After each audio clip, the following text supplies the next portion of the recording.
త్రాగేవాడు ఎక్కడ కూర్చుంటాడు? తప్పు చేయాలనుకున్నవాడు ఎక్కడ ఉంటాడు? యేసు శరీరధారిగా రావడాన్ని బట్టి ఈ యొక్క లోకానికి కలిగినటువంటి గొప్ప ప్రయోజనం, గొప్ప మేలు ఏమిటి అంటే చీకటిలో నడుచు జనులు గొప్ప వెలుగును. ఈ రోజున లోకంలో మనం చూస్తే ఎక్కడ చూసినా చీకటే కదండి.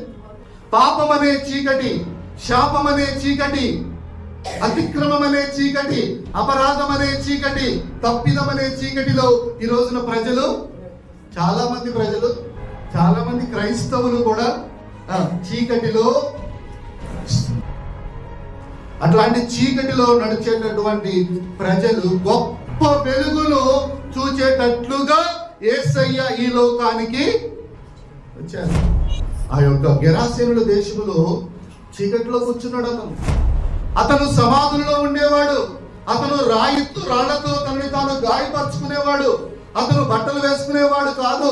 అతను సంఖ్యలతో కూడా ఎవరినూ బంధింపలేకపోయారు. ఎందుకు అంటే అతడు చీకటిలో కూర్చుండేవాడు, చీకటిలో నడిచేవాడు, చీకటి బ్రతుకుకు అలవాటైపోయిన వాడు.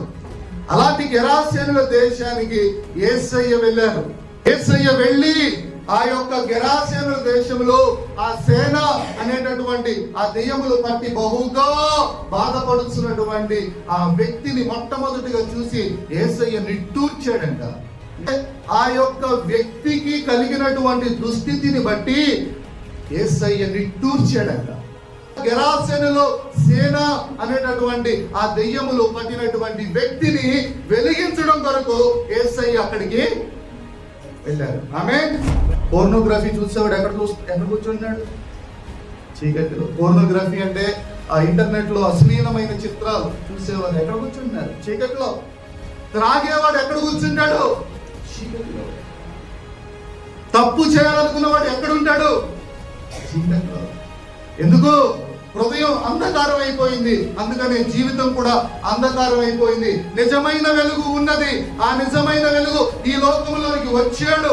ఆయన మన ప్రభు అయిన యేసుక్రీస్తు వారు ఆయన ఈ లోకానికి ఎందుకు వచ్చాడు అంటే చీకటిలో నడుచుచున్న జనులకు గొప్ప వెలుగును ఇవ్వడం. ఆమేన్.